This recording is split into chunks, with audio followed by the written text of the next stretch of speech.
This week, Russia has been conducting a large-scale military exercise within the territory of one of its neighbors, Belarus, a former Soviet republic. Russian units are also wargaming near the borders of 3 Baltic NATO member states, which were also once part of the Soviet Union.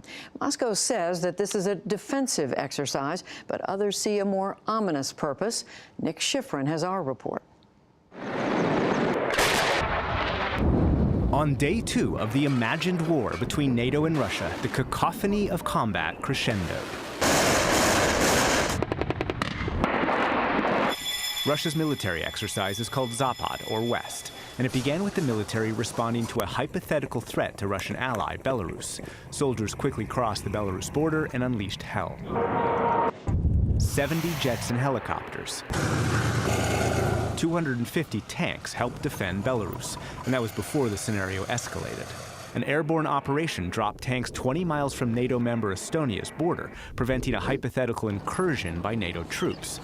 10 Russian ships set to sea to escape hypothetical incoming NATO cruise missile strikes. And witnessing it all, Russian Commander-in-Chief and President Vladimir Putin, whose allies say they genuinely fear NATO launching this kind of war. NATO now is after Russia's regime change, and therefore we have to defend ourselves. So it is a defensive exercise, but it really is not just about military deterrence. It's about political survival as well. Andrei Tsigankov is a Russian politics professor at San Francisco State University. He echoes the Russian establishment when he says NATO's support of revolutions in previously Soviet states and satellites, and NATO's expansion to Russia's borders, convinced Russia NATO's an existential threat, and Zapad provides necessary deterrence. NATO is not merely a military alliance, it's a civilizational clash. And NATO is the military outpost of a Western civilization, and therefore it's just a tool to ultimately change regimes around Russia. But for the West, Russia is the threat. Since the 2014 Crimea annexation, the U.S. has painted Russia as a danger to international order. Earlier this year, the U.S. called the Zapad exercise a Trojan horse, whose real aim was leaving troops in Belarus or invading a NATO ally. They went into Crimea, that was against the backdrop of an exercise. When they went to Georgia, it was exercise.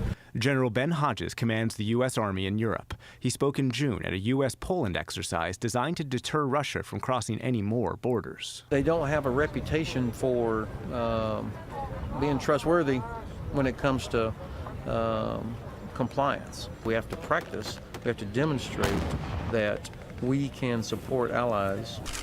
Lithuania was so concerned about the Zapad exercises, it installed a new fence on its Russian border to deter what Defense Minister Raimundas Karoblis called Russian dreams of supremacy. It's clear Russia really wants to establish its domination and change the defense system in all Europe. Those fears are understandable, but there's a larger, more ominous threat, argues National Defense University fellow Peter Zwak. It is the more visible muscular arm of a Russian military, but it's not just the military, it's almost societal. Zwak is a retired U.S. Brigadier General and the former U.S. Defense Attaché to Moscow. He says the real threat posed by Russia isn't leaving troops in Belarus or invading a NATO member, but a newly defined Russian strategy that combines conventional forces with asymmetric forms of warfare. Annexing Crimea, supporting separatists who destabilize eastern Ukraine, and hacking the 2016 U.S. election.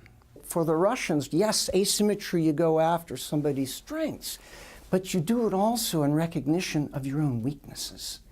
And Russia knows it has weaknesses. If the West and allies worldwide were to pull together, the Russians would be outmanned, outgunned. Zapad is designed to close that gap. It's also designed to soften NATO resolve, something all militaries do. Last year, I attended NATO exercises 30 miles from the Russian border. American soldiers practiced waging war against a military with equal firepower. On the training ground, there was even a burned-out Soviet-style tank for target practice. Which means both sides will continue to exercise, and both sides will continue using their militaries as a means to ensure peace. NATO today, in this really difficult, chaotic world, I believe is the core alliance of our civilization.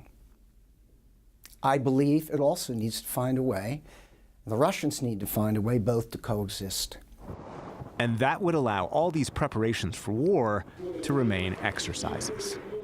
For the PBS NewsHour, I'm Nick Schifrin.